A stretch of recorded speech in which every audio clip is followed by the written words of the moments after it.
kasus mengerikan yang terjadi di Desa Sukadamai, Kecamatan Sungai Seruni, Kabupaten Ogan Ilir, Sumatera Selatan, membuat warga setempat gempar.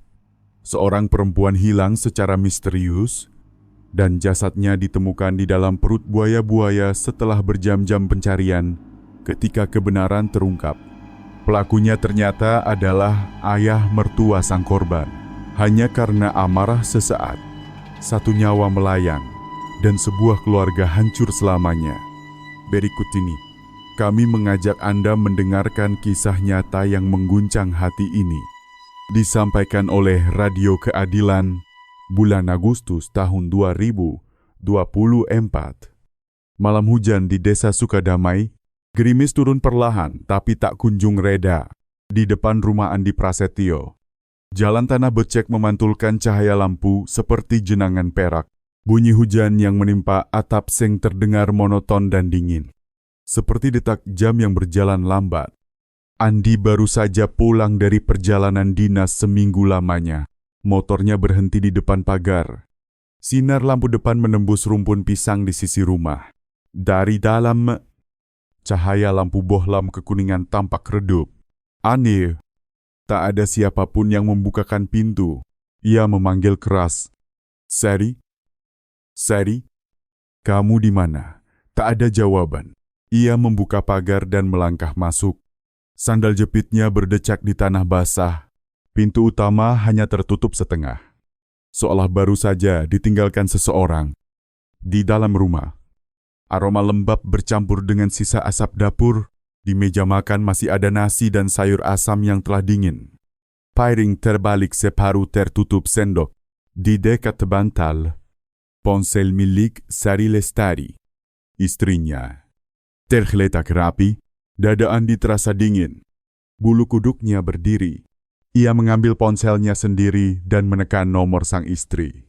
Dering ponsel terdengar dari dalam rumah.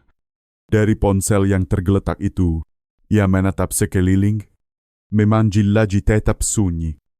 "Kemana kamu malam-malam begini?" gumamnya lirih. Segala sesuatu tampak normal. Tapi keheningan itu justru membuatnya gelisah. Biasanya Sari tak pernah meninggalkan ponsel, apalagi melewatkan makan malam. Dengan jas hujan yang masih menetes air, Andi berlari ke rumah sebelah rumah ayahnya, Pak Suryono, yang tinggal sendiri di rumah sederhana di tepi kolam buaya Sukadamai milik keluarga mereka. Di beranda, Pak Suryono duduk sambil memegang rokok yang belum dinyalakan. Pandangannya kosong menembus hujan. Mendengar suara anaknya, ia menoleh perlahan. "Loh, kamu sudah pulang?" "Endik iya, Pak." Tapi Sari nggak ada di rumah. "Dari sore Bapak lihat dia nggak?" Pak Suryono menggeleng. Suaranya serak. "Tadi siang sempat ribut sama Bapak. Terus pergi entah kemana. Mungkin ke rumah ibunya di Indralaya. Namanya juga perempuan kalau lagi marah. Biarin saya. Nanti juga balik."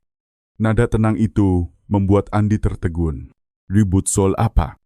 "Pak, cuma masalah sepele." Dia ngomongnya nggak sopan. "Sudahlah, kamu istirahat dulu. Besok saja dicari." Pak Suryono menyalakan rokok, tapi matanya menghindar. Andi menatap ke arah kolam di belakang rumah. Tempat cahaya lampu memantul di permukaan air yang beriak oleh hujan. Suara cipratan keras dari bawah membuatnya terkejut ketika kembali ke rumah. Hatinya masih gelisah. Ia membuka lemari baju Sari masih tergantung. Tas tangan dan dompet juga masih di tempatnya. Tak ada tanda-tanda seseorang pergi jauh. Ia memeriksa lasi kartu identitas, buku tabungan, semua lengkap, hanya orangnya yang hilang. Andi duduk di kursi ruang tamu, memandangi rumah yang hening. Di luar, hujan menetes di atap seng, dan suara jam dinding berdetak perlahan seolah menghitung ketakutan. Ada firasat buruk menggerogoti pikirannya. Dengan cepat ia mengenakan jas hujan lagi. Berjalan ke belakang rumah, mengikuti jalan setapak menuju kolam buaya yang dijaga ayahnya. Hujan mulai reda. Hanya sisa kabut tipis dan suara jangkrik di rerumputan Cahaya senter ponselnya menyorot tanah becek di ujung jembatan kayu menuju kolam. Ia melihat sebuah sandal jepit koklat dengan tali yang putus. Berlumpur, jantungnya berdegup keras. Ia langsung mengenalinya itu sandal istrinya. Hanya satu, di mana yang satunya lagi. Tangannya gemetar saat memungutnya. Lumpur dingin menempel di telapak tangannya.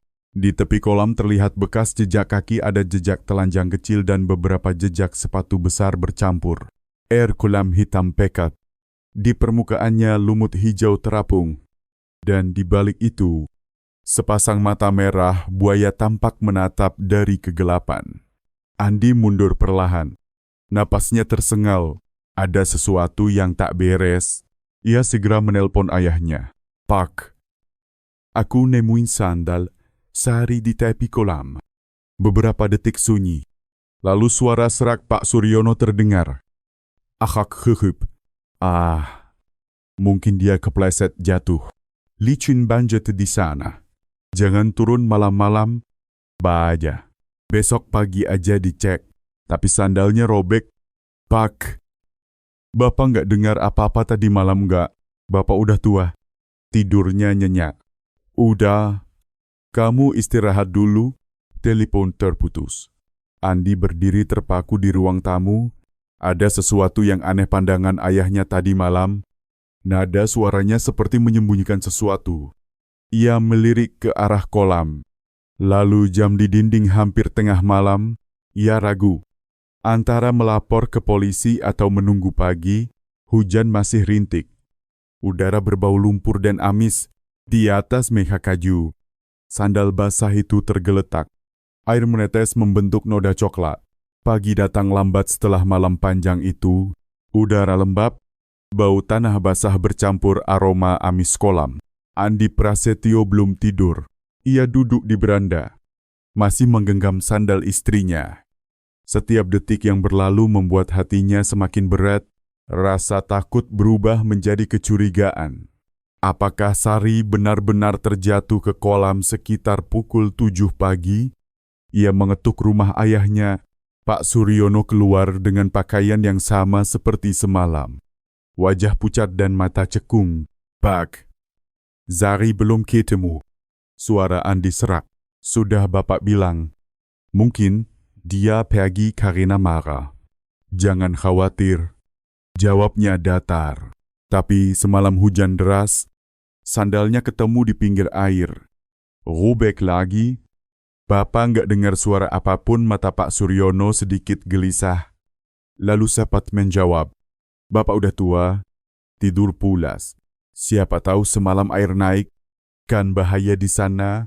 Andi hanya mendengar detak jantungnya sendiri. Kalau benar jatuh, masih bisa diselamatkan. Ia berlari ke rumah Bu Mawar. Tetangga satu-satunya yang mungkin bisa membantu. Mendengar ceritanya, Bu Mawar terkejut lalu segera menghubungi Polsek Sungai Seruni. Tak sampai setengah jam, 2 petugas polisi dan ketua RT datang. Warga mulai berkumpul, berbisik-bisik penasaran. Polisi memeriksa cepat. Sementara Andi menceritakan semua, istrinya hilang sejak malam. Rumah tidak berantakan. Hanya sandal di pinggir kolam yang robek. Seorang petugas muda menyorot senter ke sekitar tepi kolam. Air bergelombang pelan, memantulkan cahaya matahari pagi. Satu-satunya jejak hanyalah bekas tergelincir sepanjang 1 meter. Rumput terinjak dan lumpur yang baru. Polisi bertanya, berapa ekor buaya yang kalian pelihara di sini? 14. Pak, 3 di antaranya paling besar, sekitar 100 kilo. Petugas mencatat dengan wajah serius.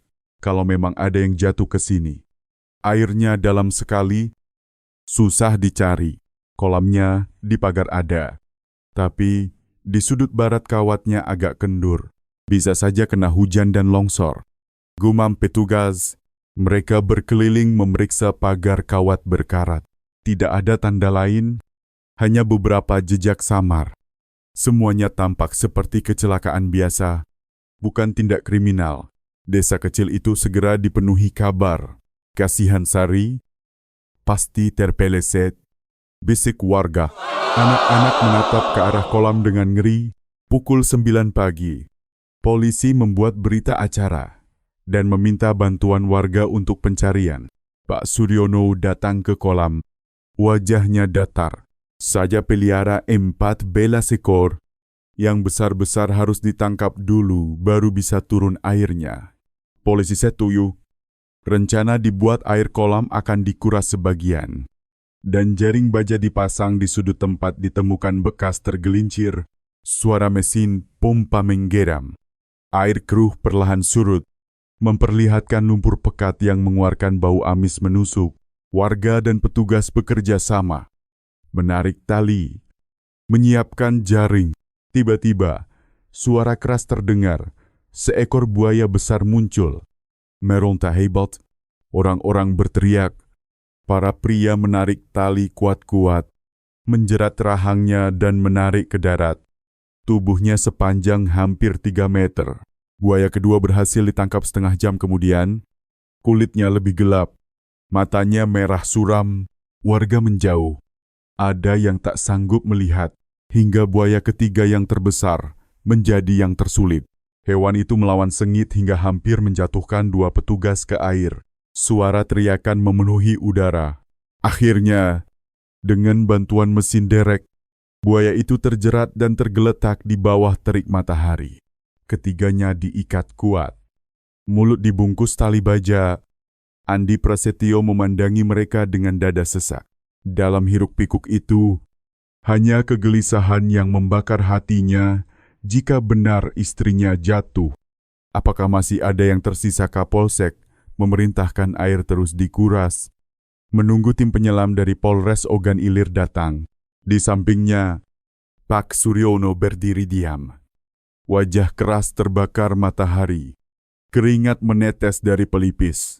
Andi berdiri tak jauh dari sana, menatap permukaan air yang makin turun. Di tengah suara mesin pompa dan bau lumpur yang menyengat, tangannya terasa membeku. Di kolam itu, beberapa buaya kecil masih tampak berenang perlahan, lalu menghilang ke bagian air yang lebih dalam. Tak seorang pun berani bicara. Matahari naik tinggi, memantulkan cahaya, menyilaukan di permukaan air kotor. Andi menggenggam sandal basah istrinya erat-erat. Suara mesin terus mengaum. Air turun makin dalam, memperlihatkan dasar kolam yang hitam legam. Di balik lumpur pekat itu, ada sesuatu yang masih tersembunyi, sebuah rahasia yang menunggu untuk diangkat bersama buaya terakhir. Siang itu, panas Ogan Ilir terasa menyengat. Bau amis dari dasar kolam bercampur dengan aroma solar dan keringat manusia. Air hampir surut sepenuhnya, menyisakan kubangan dangkal berlumpur dengan bekas goresan dan jejak buaya yang liar. Suara mesin bercampur dengan kicau burung di pepohonan, menciptakan gema yang ganjil dan menegangkan. 3 buaya terbesar telah ditangkap dan diikat rapat di bawah terik matahari. Mata mereka terbuka lebar, menatap kosong. Warga berdiri melingkar dalam diam. Tak seorang pun berbicara, hanya tim forensik dan petugas Inafis dari kejaksaan yang bekerja tanpa suara. Bouillon pur, amis, dan daging mentah berpadu di udara. Sebuah terpal plastik besar dibentangkan di tepi kolam. Di atasnya, alat-alat bedah tertata rapi, pisau bedah, pinset, sarung tangan, kantong plastik. Semua tampak dingin dan steril. Tanpa banyak bicara, pemeriksaan pun dimulai. Pekerjaan dimulai ketika pisau pertama mengiris kulit buaya yang mula-mula. Tak seorang pun bersuara, hanya ada angin yang menyusup di sela-sela peneduh, dengung lalat yang berputar-putar, dan bunyi logam menggesek jaringan tebal. Setiap sayatan menjadi batas rapuh antara hidup dan mati, antara manusia dan hewan buas. Di bawah lapisan daging lembab terhampar lemak, usus, dan segala hal yang tak seorang pun ingin menyaksikan, namun petugas forensik tak boleh gentar. Tak lama, sesuatu yang asing ditarik keluar selembar kain robek berwarna ungu muda. Seratnya mengerut karena air. Seorang petugas dengan hati-hati membungkusnya, memasukkan ke kantong plastik, lalu menempelkan label barang bukti 3A. Tak ada yang berkomentar. Tetapi tatapan mereka saling bertemu semua paham bahwa yang tampak bukan sekadar kain. Buaya kedua dihela mendekat lebih besar, lebih berat. Sisiknya masih berlumur lumpur. Saat pisau menusuk perut bagian bawah, semerbak anyir menyesak. Bau busuk yang bercampur darah lama dari rongga dalam itu. Satu persatu serpihan asing dijepit keluar helai rambut. Sepotong ruas jari yang telah membusuk, kuku yang masih menyisakan garis cat merah yang pudar. Suara pencatat terdengar pendek. Tegas barang bukti 3B. Objek biologis diduga jaringan manusia. Takadakawaban. Hanya napas yang kian berat dari mereka yang berdiri paling dekat. Pemandangan itu, meski bagi orang-orang yang telah menyaksikan puluhan perkara, tetap membuat mereka terdiam. Ada yang menahan mual. Ada yang memalingkan wajah di raut tim forensik. Keringat bercampur air mata, sebab ketika tangan yang memegang pisau sadar bahwa yang terbelah di hadapan mereka adalah jejak seorang manusia, rasa merinding itu bukan lagi ketakutan, melainkan tiba pada buaya ketiga yang paling besar semua orang bungkam total. Pisau menggores turun. Lapisan kulit mereka seperti kain yang disobek. Di dalamnya bukan cuma lemak dan usus. Kali ini, ketika ujung penjepit baja menyentuh benda keras, terdengar denting logam yang halus dingin menusuk tulang. Yang terangkat adalah gelang perak. Bentuknya telah penyok, berpasir. Lalu menyusul sepotong tulang kecil melengkung berwarna pucat, masih menempel pada bilah kain yang bernoda merah kehitaman. Tak ada suara selain desau angin dan dentuman jantung para saksi yang terasa menyiksa dada. Andi Prasetyo berdiri terpaku. Tubuhnya bergetar. Ia mengenali gelang itu ia yang membelinya untuk istrinya saat berkunjung ke Palembang. Ia hendak melangkah. Tetapi kedua kakinya seperti tertancap. Tanpa perlu penyelesan, ia mengerti Sari Lestari ada di sini di dalam kolam milik mereka sendiri. Di perut hewan-hewan yang setiap hari mereka beri makan. Tim forensik menata ulang barang bukti. Semuanya disegel, diberi nomor, dan dicatat rapi dalam berita acara. Matahari telah naik tinggi. Sinar yang menyilaukan menembus terpal plastik. Butir air dan bercak darah memantul seperti serpihan kaca. Sebuah adegan yang nyata sekaligus sukar dipercaya. Menjelang akhir siang, air kolam telah surut hampir separuh. Gundukan lumpur muncul satu-satu. Orang-orang turun menyisir sudut barat tempat pagar kawat sempat kendur malam sebelumnya. Di tengah kubangan, seseorang berseru panik, ada sesuatu di bawah sini. Kerumunan mendekat, segumpal kain yang lebih besar, belepotan lumpur, mengapung mirip potongan busana. Ketika ditarik, gelombang bau menyergap, membuat semua orang menutup hidung. Bagian tubuh yang telah berubah rupa akhirnya ditemukan. Segala kemungkinan runtuh ini bukan lagi keraguan, bukan kecelakaan, bukan terpeleset. Tak seorang pun sanggup menatap Andi. Saat itu ia ambruk, jemari mencengkeram tanah yang becek, mulutnya membisu. Sisa air hujan malam yang menempel di rambut bercampur air mata. Wajahnya basah seluruhnya. Di seberang tepian, Pak Suryono berdiri kaku, mukanya pucat, matanya seperti kehilangan warna. Awan hitam menggulung, angin menderu melewati rumpun galam. Bau wami, bau bangkai, dan bau lumpur berpadu menjadi rasa ngeri yang berat seolah tanah di sini telah menyerap darah manusia.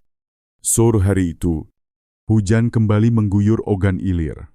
Seperti hendak membilas sisa amis di sekitar kolam buaya Sukadamai.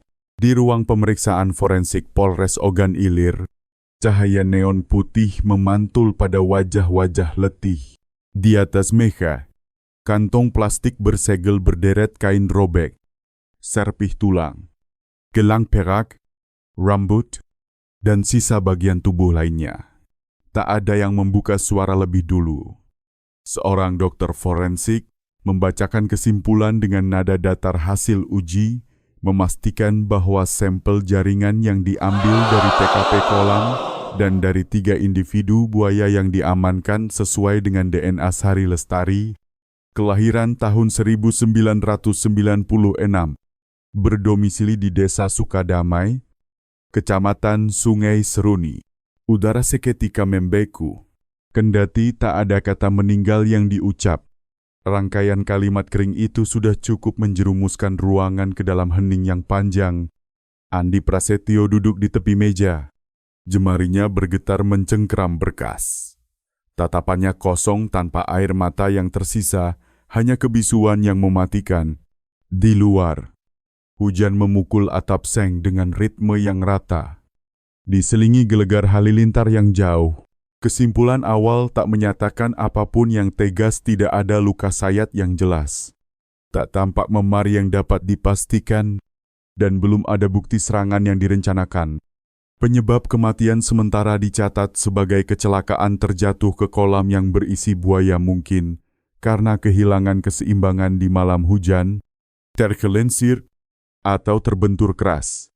Namun di bagian bawah laporan, ada satu catatan kecil seperti bisik yang ditulis asal, sejumlah lecet tak simetris pada area bahu dan lengan kiri korban belum dapat dijelaskan. Satu kalimat saja.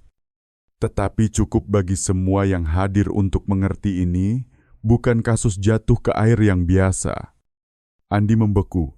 Tiap kalimat yang dibacakan bagaikan palu memukul pelipisnya.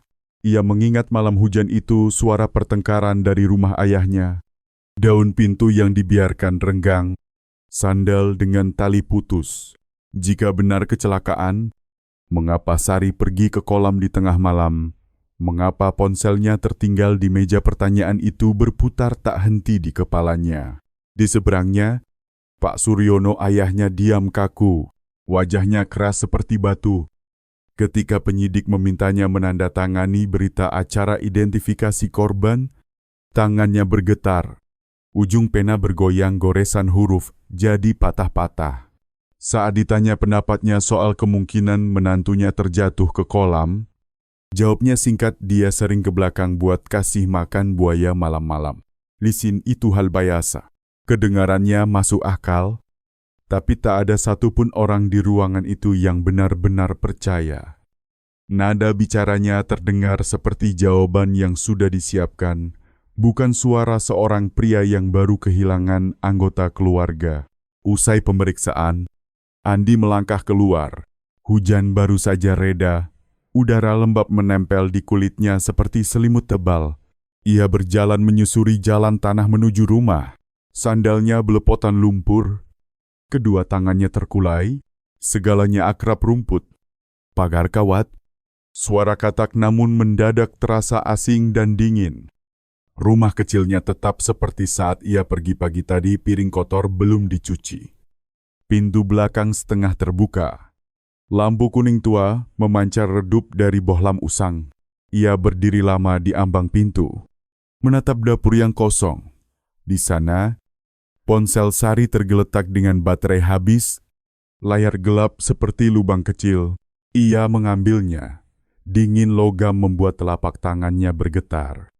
Pesan terakhir terkirim pada pukul 22:46, hati-hati di jalan. Aku mazak gzayo azam nunggin. Kalimat sederhana itu berubah menjadi belati yang menancap balik di jantungnya. Ia duduk, menunduk, menekap kepala. Bau lembab rumah, sisa rintik hujan di atap, semuanya membeku menjadi kesunyian yang menakutkan. Di balik dinding tipis, rumah ayahnya juga masih menyala. Cahaya samar menampakkan siluet seseorang mondar-mandir. Setiap langkah kaki, setiap gesekan kursi, membuat Andi tersentak. Dari kedalaman dirinya, kecurigaan mulai menyala kabur. Tapi tegas seperti ketukan pintu di tengah malam. Laporan forensik boleh menyebut kecelakaan. Namun sorot mata Pak Suryono pagi tadi, goyangan tanda tangannya, dan catatan kecil tentang lecet tak simetris itu sedang menyusun sebuah cerita yang lain. Malam itu, kolam buaya Sukadamai tenang. Tetapi di dada Andi, badai baru mulai tumbuh. Ia menatap jendela, permukaan air memantulkan cahaya bulan pucat, tampak datar. Namun di kedalaman sana, lumpur dingin berdiam, lumpur yang telah menelan perempuan yang ia cintai. 2 hari setelah bagian tubuh korban diangkat dari kolam, udara di desa kecil, tepi sungai itu tetap mengental oleh bau berat lumpur, formalin, dan rasa takut yang menyusup di setiap tarikan napas. Jalan menuju area kolam kini dipasangi garis pembatas. Pita merah berkibar, menimbulkan suara getar, pelan seperti denyut yang tersisa dari perkara yang belum selesai. Warga yang melintas menahan pandang. Di balik keseharian yang tampak tenang itu, polisi menelusuri jejak secara senyap. Pagi hari kedua, tim khusus resmi dibentuk di Polres Ogan Ilir. 3 jalur penyelidikan dibuka bersamaan menelusuri riwayat dan relasi korban, memeriksa finansial, utang piutang dan arus uang terkait kolam buaya, serta merekonstruksi TKP dengan mencocokkan keterangan keluarga dan tetangga. Semua berawal dari pertanyaan yang tampaknya sederhana. Mengapa seorang perempuan yang takut air bisa berada di kolam buaya pada malam hujan? Korban diidentifikasi sebagai Sari Lestari, berusia 28 tahun, asal Indralaya, bekerja sebagai staf pembukuan di toko bahan bangunan. Setelah menikah dengan Andi Prasetyo, ia pindah ke desa Sukadamai, tinggal bersama Pak Suryono, pemilik kolam buaya. Para tetangga mengenalnya sebagai sosok pendiam, tertutup, tetapi tekun dan hemat. Ia mencatat pengeluaran, mengawasi penjualan daging buaya, dan mengurus berkas pinjaman. Kolam yang dulu menjadi kebanggaan keluarga itu kini berubah menjadi beban utang yang berat seperti beton. Selama 2 tahun berturut-turut, harga buaya jatuh tajam, bunga pinjaman bank menumpuk. Berkali-kali Sari mengusulkan berhenti beternak, menjual kolam untuk menutup utang. Pak Suryono menolak, dan ketegangan meningkat. Pertengkaran kecil berderet sampai malam terakhir. Sore hari tanggal 12, Sari mengajukan cuti. Dalam surel kepada atasannya, ia menulis, singkat, saya butuh beberapa hari untuk urusan keluarga. Nanti saya kembali. Tak ada yang tahu urusan apa. Malam itu, ia lenyap. 2 hari kemudian, unit-unit intel mulai bergerak. Jalur pertama menyasar rekan kerja dan keluarga. Seorang sahabat menceritakan bahwa Sari sejak kecil sangat takut air. Ia tak pernah mau turun ke kolam, hanya berdiri jauh sambil mencatat saat pakan ditebar. Bagi orang yang sedemikian fobia, alasan terpeleset terdengar tak meyakinkan. Di Indralaya, ibu kandung korban menegaskan putrinya tak pernah mendatangi kolam sendirian, apalagi malam-malam saat hujan. Setiap kalimat, setiap sorot mata sang ibu yang renta, menambah luka pada keraguan. Jalur kedua berfokus pada keuangan. Saat memeriksa buku kas kolam, polisi menemukan satu pos pengeluaran 40 juta rupiah tercatat sebagai bayaran pembersihan kandang bulan 7. Namun semua pekerja menyatakan tidak menerima uang sepeser pun. Dokumen tersebut memakai tanda tangan Pak Suryono. Goresannya bergetar dan miring, sangat berbeda dari tanda tangan pada berkas pinjaman bank bulan sebelumnya. Para penyidik memberi catatan ada indikasi pembuatan bukti fiktif. Tujuan aliran dana 40 juta tersebut belum diketahui, dan itulah titik gelap pertama dalam berkas perkara.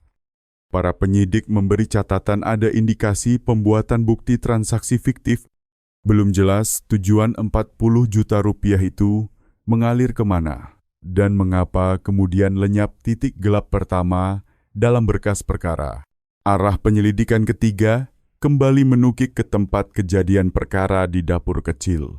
Di bawah lapisan cat yang terkelupas dekat pintu belakang, ditemukan lekukan dangkal berlumur residu logam abu-abu, diidentifikasi sebagai goresan akibat hantaman gagang pisau atau benda runcing. Di lantai terlihat jejak geser memanjang dari tengah rumah menuju ambang pintu lama. Tercetak cukup dalam pada semen yang lembab. Di atas meja kayu, beberapa tetes cairan berwarna merah, pudar menyebar membentuk pola aneh, seperti bekas sesuatu yang digosok buru-buru. Detail-detail itu, bila berdiri sendiri, mungkin sekadar kebetulan, tetapi ketika dideretkan berdampingan, rumah biasa itu berubah menjadi TKP yang sunyi, sebuah ruang yang menceritakan kisahnya sendiri. Sore hari yang sama, Pak Suryono kembali diminta hadir memberikan keterangan tambahan. Ia mempertahankan pernyataan lama menantunya keluar memberi makan buaya. Tanah licin, terpeleset, suaranya tenang tanpa getar. Tetapi tatapannya tak menambat pada siapapun. Penyidik hanya menulis tanpa banyak bicara. Saat ia menandatangani berkas, tinta melebar di ujung paraf. Garis tangannya bergetar seakan jemari menanggung beban rahasia. Tanda tangan itu kemudian disandingkan dengan arsip lama, hasilnya berbeda jauh. Di dunia penyidikan, ada kalanya satu getar ujung pena berbicara lebih keras dibanding ratusan kata. Menjelang malam, pemberitaan mulai muncul kecelakaan di kolam buaya Sukadamai. Banyak kejanggalan. Foto sandal putus di tepi kolam menjadi simbol ketakutan yang menyebar di jagat maya. Sementara di rumah kecil sebelah, Andi Prasetyo duduk sendirian di beranda, tak membaca, tak bersuara. Ia menatap cahaya kuning yang menetes keluar dari rumah ayahnya, jaraknya hanya beberapa puluh langkah. Namun kini serasa terpisah oleh dunia. Radio memutarkan berita setengah jalan. Diselingi reriuhan serangga malam, di dadanya, firasat dingin merayap. Orang boleh menyebutnya kecelakaan hujan, lisin, ketidaksengajaan. Tetapi ia tahu ada sesuatu yang meleset, sebuah ruang gelap yang belum disentuh. Malam itu, kolam buaya Sukadamai kembali hening. Permukaan air memantulkan bulan yang keruh. Angin melewati kerak lumpur kering seperti helaan napas. 2 hari lewat, bisik-bisik warga mulai mereda. Namun tim khusus belum berhenti begadang. Di tiap lembar berita acara, di setiap perciku lumpur, di goresan huruf yang tak rapi, mereka merasakan ada sesuatu yang ditenggelamkan lebih dalam daripada jasad di dasar kolam.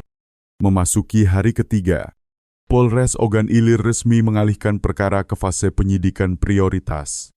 Laporan-laporan awal menunjukkan data, keterangan, dan bukti fisik di TKP mengerucut pada satu rentang waktu sekitar pukul 0.50 hingga pukul 1.30 dini hari, tanggal 13 Agustus tahun 2024.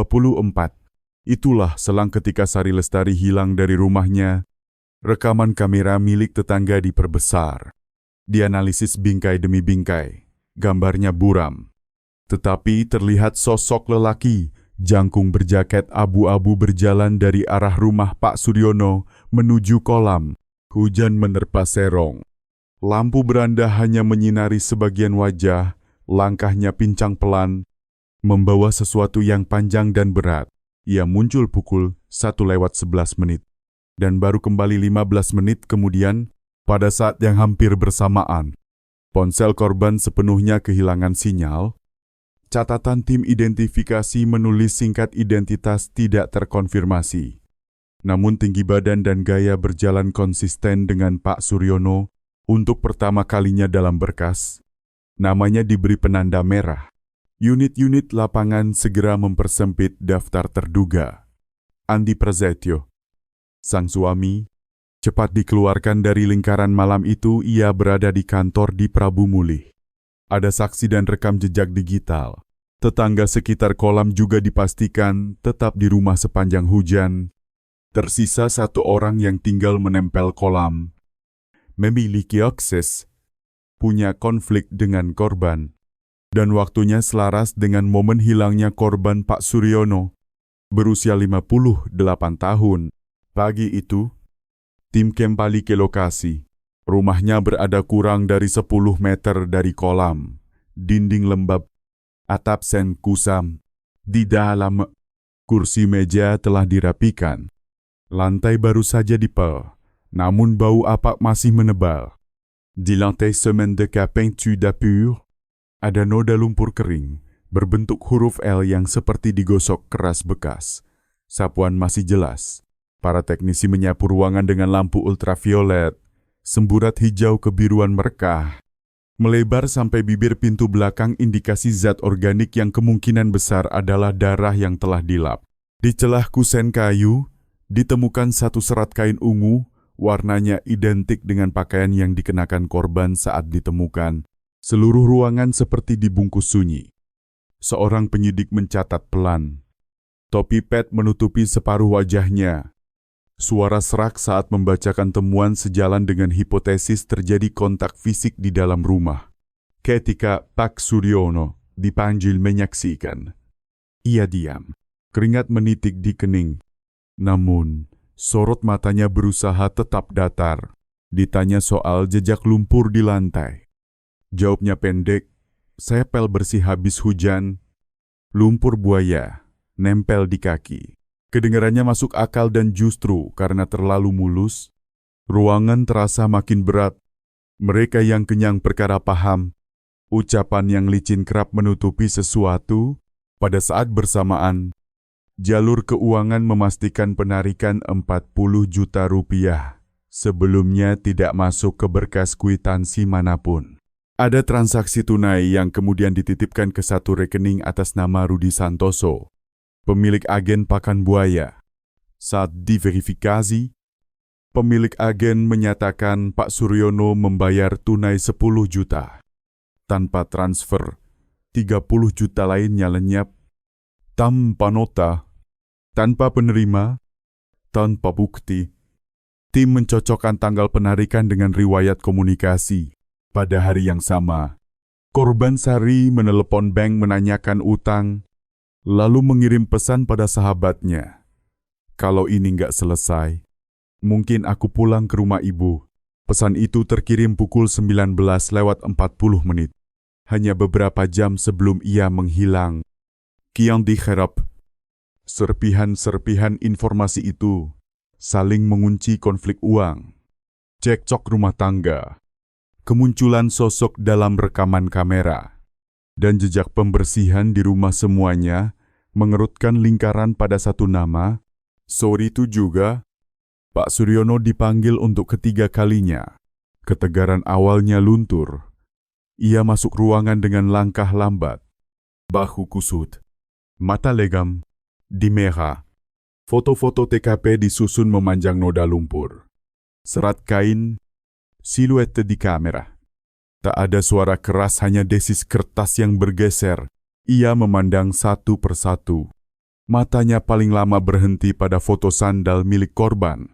Ketika penyidik menanyakan terakhir kali ia tidur pada malam tanggal 12, ia sempat tersoke.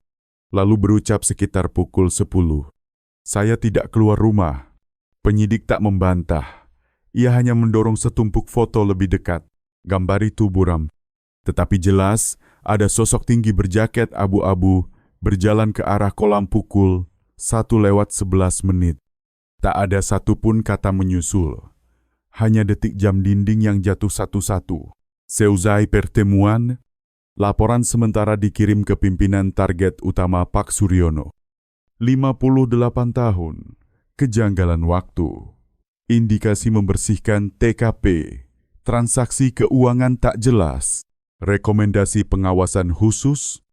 Pagi hari keempat setelah peristiwa, langit di Sukadamai kelabu padat, hujan singkat turun, cukup untuk membilas sisa lumpur di sekitar kolam, namun tak sanggup menghapus bau amis yang masih menggantung di balik pagar pembatas. Warga berdiri diam, gosip mungkin mereda. Tetapi tatapan tetap tertuju pada rumah Pak Suryono yang untuk kedua kalinya dipasangi garis polisi. Tim kembali ke lokasi kali ini bukan untuk mencari kebetulan, melainkan mengikuti benang yang tersusun rapi. Di dapur, tim identifikasi menyisir ulang dengan UV, menelaah sampel sebelumnya. Hasil lab yang masuk dini hari menegaskan bahan organik pada lantai dan dinding cocok dengan DNA Sari Lestari. Sebuah laporan pendek, namun cukup untuk meruntuhkan total hipotesis terpeleset Korban mengalami luka dan kehilangan darah di dalam rumah sebelum tubuhnya diseret ke kolam. Bersamaan itu, analisis serat ungu dari celah kusen 100% cocok dengan kain baju yang ditemukan pada jenazah. Laboratorium juga melihat ujung serat robek karena tarikan, menandakan pakaian disentak kuat, bukan tersangkut benda keras. Pada gagang pisau dapur milik Pak Suryono, terdapat lekuk kecil berlumur residu coklat kemerahan yang reaktif positif terhadap darah manusia. Keping-keping bukti berbaris seperti pion yang bergerak pada jalur yang sama. Namun tim tidak mengumumkannya segera. Mereka memilih diam. Memperluas verifikasi. Unit kedua turun ke permukiman sekitar kolam untuk merekam keterangan saksi. Yang pertama, Bu Tuti. Rumahnya kurang dari 50 meter dari kolam. Suaranya pelan, tapi tegas. Malam itu, saya nonton TV lewat pukul 12. Dengar orang bertengkar. Suara laki-laki keras. Lalu seperti ada benda jatuh. Hayang deros. Saya nggak berani keluar. Paginya lihat pintu belakang rumah Pak Suryono terbuka lebar. Saksi lain, Pak Joko, menyebut Pak Suryono gampang naik pitam. Kalau sudah minum, ia sering mengomel pada menantunya. Pernah juga melempar mangkuk nasi. Sari biasanya menahan diri. Jarang membalas, tetapi wajahnya kerap sendu, tinggal serumah. Namun seperti orang asing, pengakuan-pengakuan itu direkam. Lalu dicocokkan dengan waktu terakhir ponsel korban aktif pukul 0:47. Setelah itu perangkat tak berfungsi lagi. Pada kurun yang sama, kamera merekam lampu beranda rumah Pak Suryono menyala.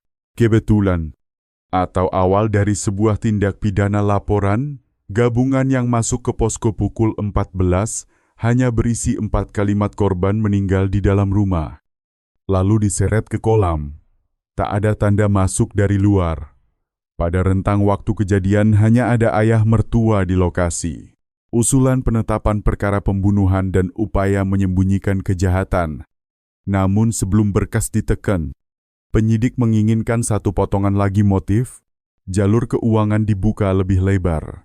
Rekening Pak Suryono dipilah. Muncul temuan baru 3 hari sebelum kejadian. Ia menarik 40 juta rupiah. Namun hanya 10 juta disetor ke agen pakan. 20 juta lainnya dialihkan melalui rekening perantara bernama Bambang Hidayat, kawan lama yang kini tinggal di Indralaya.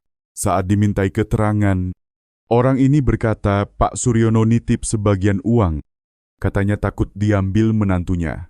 Kalimat yang tampak kecil itu, dalam kacamata penyidikan, justru kunci yang membuka seluruh bangunan perkara konflik finansial. Gesekan dalam keluarga, dan rasa takut kehilangan kendali semuanya bertemu di satu titik. Menjelang senya, hujan turun lagi. Kolam buaya Sukadamai kembali bergelombang. Air baru bercampur lumpur lama, mengoyak lumut di permukaan. Tim berkumpul darurat di kantor desa. Foto-foto, barang bukti, dan transkrip saksi ditebarkan di meja. Setiap pasang mata menegang, keping-kepingnya kini cukup untuk menyimpulkan. Ini bukan kecelakaan, melainkan satu tindak pembunuhan yang ditutup-tutupi dengan cara ceroboh. Menurut analisis tim teknis, jejak pada lantai dapur menunjukkan adanya benturan keras antara 2 orang dewasa. Korban sangat mungkin terdorong dan membentur tepi meja, menimbulkan cedera fatal. Setelah itu, pelaku menyeret jasad ke bagian belakang rumah dan melemparkannya ke kolam, menciptakan TKP palsu. Hujan malam memang menghapus hampir seluruh bercak darah. Tetapi bekas tangan yang mengelap tergesa tak bisa dihapus. Dan kebenaran pun tak bisa dibungkam. Kabar menyebut sepot. Warga Sukadamai tertegun. Mereka semula mengira ini sekadar musibah. Namun ketika kenyataan mulai tampak, orang-orang saling menatap dengan campuran takut dan iba. Tak ada yang menyangka perkara mengerikan itu bermula dari hal-hal yang amat dekat, beberapa kalimat pertengkaran di rumah kecil. Sejumlah tunggakan bank, dan ego yang menolak merunduk. Sore hari-hari kelima setelah kejadian, Langit Ogan Ilir muram.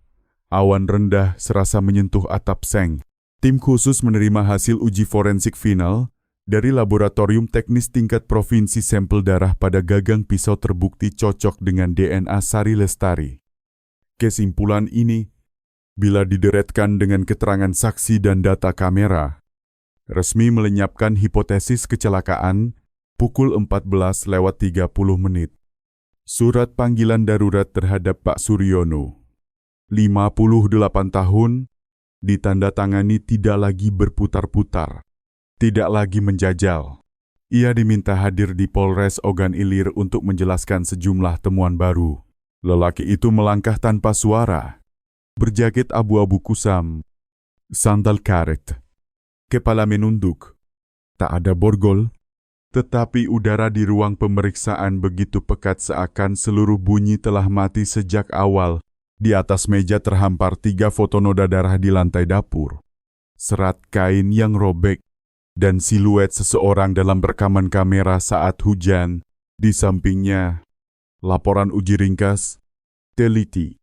Tanpa kata berlebih, penyidik duduk berhadapan, suaranya datar pelan.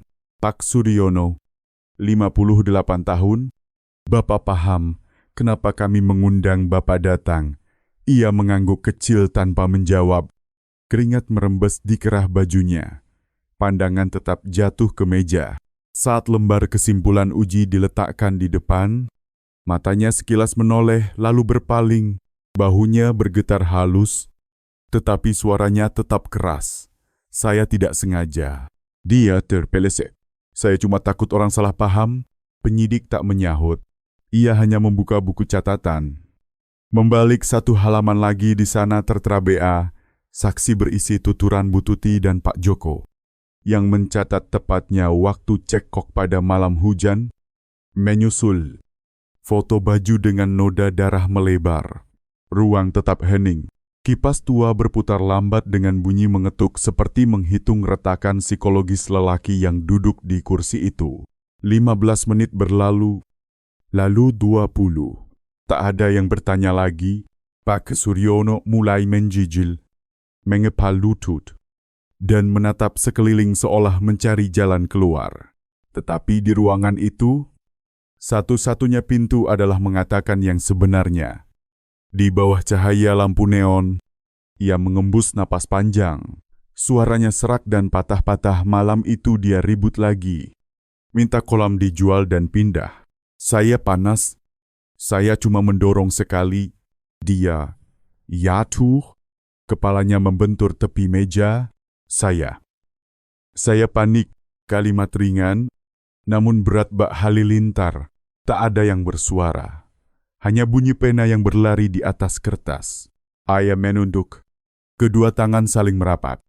Ucapnya tersendat, seolah menelan luka setiap kata. Saya tidak berniat membunuh. Dia tergeletak, tidak bangun-bangun. Saya guncang. Hal yang deras. Saya seret dia ke belakang. Saya pikir, buaya akan melahap semuanya. Tak ada yang tahu, ruangan membeku. Tak ada pembelaan tersisa, hanya helaan napas cepat seorang lelaki yang sedang berhadapan dengan kesalahannya sendiri. Hampir 2 jam kemudian, berita acara selesai. Tiap detail dalam pengakuannya selaras dengan data TKP sebaran darah tepat di titik korban jatuh. Jejak seret menuju kolam. Goresan dinding sejajar tinggi tangan saat orang yang terjatuh berusaha meraih. Stempel waktu kamera pun cocok dengan saat ia menyeret tubuh ke belakang. Sosok ayah, tetangga yang disangka baik, ternyata sendiri yang mengakhiri nyawa menantunya karena ledakan amarah. Usai menandatangani, Pak Suryono terdiam lama. Di luar jendela, hujan turun tipis. Tetesnya memukul kusen dengan ritme yang meremangkan ingatan, sama persis seperti malam itu. Cahaya putih menggores wajah keras yang cekung. Matanya merah dan dalam. Sulit mengenali lelaki yang dahulu menafkahi keluarga dengan telapak tangan kapalan. Kini ia terduduk seperti bayang pohon mati di musim hujan. Pelan, seperti pengakuan, ia berkata, saya cuma mau menakuti. Tak sangka dia jatuh segitu keras. Saya tidak mengira buaya. Saya takut, jadi saya sembunyikan. Sekarang mungkin saya sudah habis jalan. Penyidik menutup buku tanpa kata. Kebenaran telah mengucap sendiri tanpa perlu ditekan. Pukul 17:40. Berita acara disegel. Pak Suryono menandatangani konfirmasi keterangan. Polisi menetapkan penahanan sementara atas dugaan pembunuhan dan upaya mengaburkan kejahatan. Menurut BA pemeriksaan tanggal 17 Agustus tahun 2024 di Polres Ogan Ilir, terperiksa Pak Suryono, lahir tahun 1966, berdomisili Desa Sukadamai, telah mengakui seluruh perbuatannya yang berujung pada wafatnya Sari Lestari, 28 tahun. Dalam 7 hingga 8 halaman penuturan, lelaki peternak itu menceritakan setiap langkah. Nadanya datar tanpa alasan, tanpa memutar. Ia menuturkan semua bermula sore tanggal 12. Hujan deras dan langit muram. Tanggal jatuh tempo utang bank menekan. Sore itu saya ke agen membeli pakan. Pulang, saya lihat Sari menghitung buku. Wajahnya dingin. Dia bilang kalau lanjut beternak, rumah makin rugi. Dia minta kolam dijual. Pindah. Saya marah. Kolam ini seumur hidup saya bangun. Ini jerih payah saya. Kok menantu berani bicara begitu? Saat itu Andi Prasetyo, sang anak, sedang di luar. Di rumah hanya berdua. Hujan di luar kian lebat. Angin menampar ubin hingga basah. Pak Suryono bercerita suara Sari meninggi. Sementara ia hilang kendali. Saya bentak dia diam. Dia bilang, "Bapak keras kepala. Nanti Bapak kehilangan semuanya." Saya ingat betul. Nadanya merendahkan. Saya maju. Niatnya cuma menakuti. Saya dorong sekali, tidak keras sekali saja. Tapi dia mundur. Tersandung tepi meja. Dan kepalanya membentur lantai. Bunyi itu, saya ingat selamanya. Ia berhenti. Meminta air. Suaranya parau ketika melanjutkan, saya goyangkan. Dia tak sadar. Wajahnya pucat. Ada darah merembes di kepala. Saya panik. Hujan di luar tambah deras. Saya pikir, kalau orang tahu, saya habis. Saya tak bisa berpikir. Hanya takut. Saya seret lewat pintu dapur.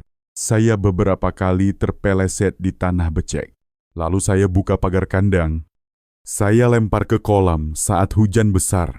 Buaya menyerbu. Air mengkrak. Saya tak sanggup menoleh.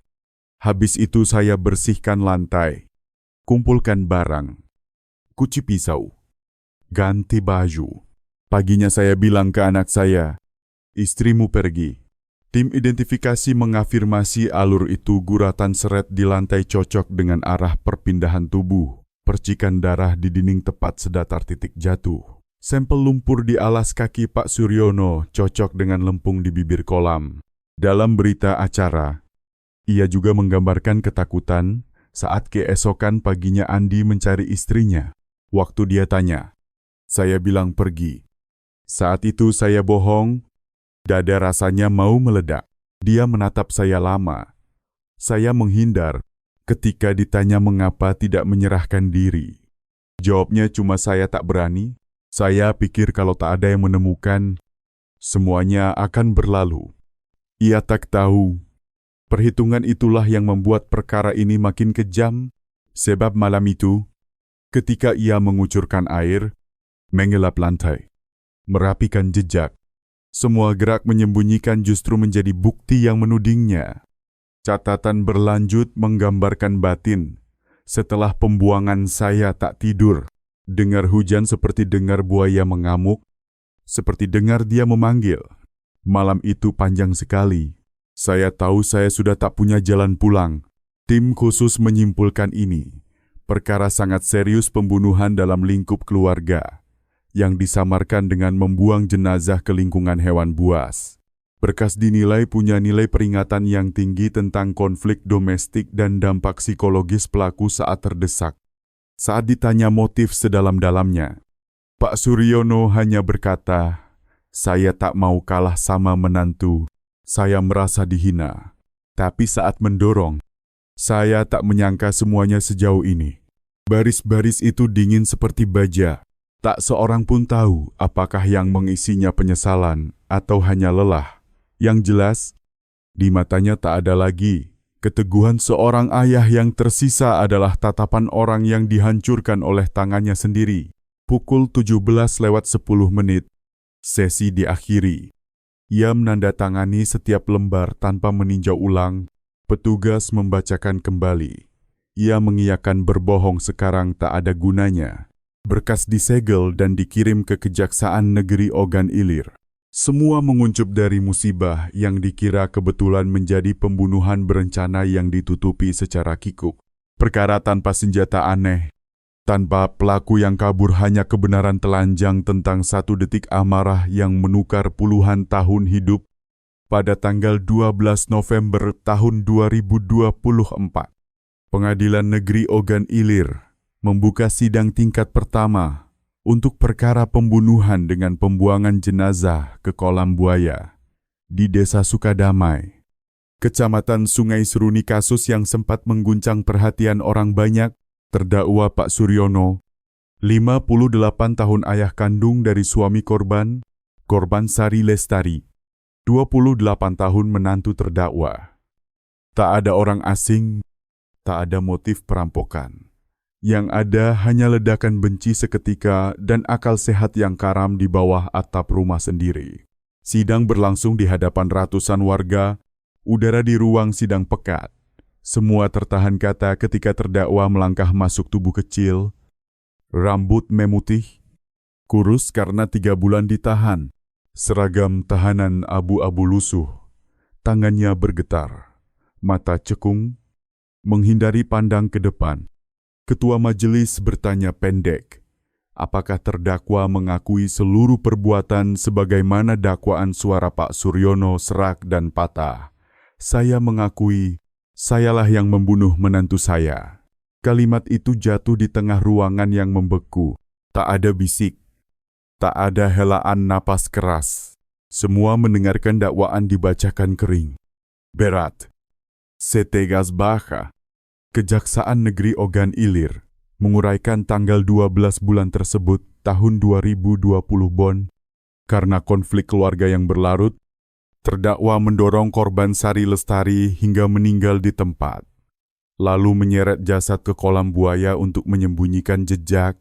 Perbuatan terdakwa sangat kejam, mencerminkan sifat brutal, merendahkan hukum dan nurani, menimbulkan ketakutan dan kemarahan di masyarakat. Saat suara jaksa berhenti, ruangan kembali sunyi. Tak ada yang percaya bahwa lelaki lembut yang dulu disebut Pak Suryono yang baik bisa menempuh jalan sehitam itu.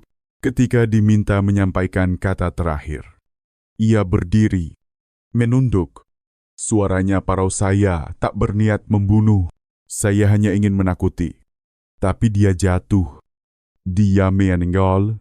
Saya takut. Saya bodoh. Sekarang saya cuma berharap anak saya tidak membenci saya. Di bangku belakang, Andi Prasetyo, anak terdakwa. Suami korban menunduk, kedua tangannya mengepal. Wajahnya tidak lagi berair mata. Yang tinggal hanyalah kering dari duka yang melampaui batas. Lelaki itu kehilangan istri, lalu segera kehilangan ayah. Majelis bermusyawarah. Tak seorang pun beranjak. 5 menit. 20 menit berlalu dalam diam. Saat ketua majelis kembali dengan berkas putusan, udara terasa menekan tiap tarikan napas. Menimbang sifat, kadar, dan akibat yang amat serius dari perbuatan. Menimbang terdakwa memiliki riwayat baik tetapi tindakannya sangat kejam dan berakibat tak dapat dipulihkan, majelis menjatuhkan vonis terhadap Pak Suryono hukuman mati untuk tindak pembunuhan. Dan tambahan hukuman penjara 3 tahun untuk upaya menyembunyikan kejahatan. Hukuman dijalankan dengan total sanksi tertinggi. Palu diketuk 3 kali, tak ada tepuk tangan. Tak ada iduk. Yang ada hanya bunyi rintik hujan awal musim yang memukul atap seng dingin sampai tulang. Pak Suryono lunglai. Kedua tangannya bergetar. Kepala menunduk. Sinar lampu menyapu wajah yang cekung. Mata yang terpejam. Ia tidak menangis. Tak juga melawan, hanya setitik air mata yang merayap pelan di pipinya, air mata yang datang terlambat untuk seumur hidup kesalahan. Saat digiring keluar, ia menoleh. Tatapannya keruh mencari Andi yang duduk beku di ujung ruangan. Mereka saling menatap beberapa detik, lebih panjang dari umur yang tersisa, tanpa sepatah kata. Di antara keduanya ada kursi terdakwa. Ada putusan mati. Ada jarak yang tak akan pernah terhapus. Kisah di Kolam Buaya Sukadamai bukan semata berkas pidana. Ia adalah cermin kehidupan. Tempat pertengkaran kecil di rumah, bila tak diselesaikan dengan dialog dan empati, dapat menjadi sumbu sebuah tragedi. Dalam banyak perkara, penyidik sering berkata andaikan ada satu orang yang memilih diam, atau satu orang yang rela mundur setengah langkah, tak akan ada kematian. Namun kenyataan di banyak rumah adalah keheningan bukan berarti mengalah, melainkan penumpukan kecewa, ego yang menolak melunak, dan kalimat yang tak sempat terucap. Ketika amarah menenggelamkan nalar, akibatnya tak lagi bisa ditarik. Dari sisi hukum, perkara Sukadamai menjadi contoh menonjol pembunuhan dalam relasi kekerabatan. Menandakan penurunan mengkhawatirkan dalam cara orang menyikapi konflik keluarga. Dari sudut sosial, ini peringatan keras tentang pentingnya mengendalikan emosi dan bertanggung jawab pada kata-kata. Satu detik kemarahan bisa menghancurkan sepanjang hidup. Satu dorongan yang dikira sepele dapat menjadikan seorang ayah sebagai pelaku, mengubah rumah menjadi TKP. Dalam perkara apapun, keadilan akhirnya ditegakkan, tetapi di sini tak ada pemenang. Yang wafat takkan kembali, yang hidup kehilangan segalanya, dan orang-orang hanya menyisakan rasa pilu saat menatap kolam yang telah kering. Tempat dosa pernah ditanam di lumpur,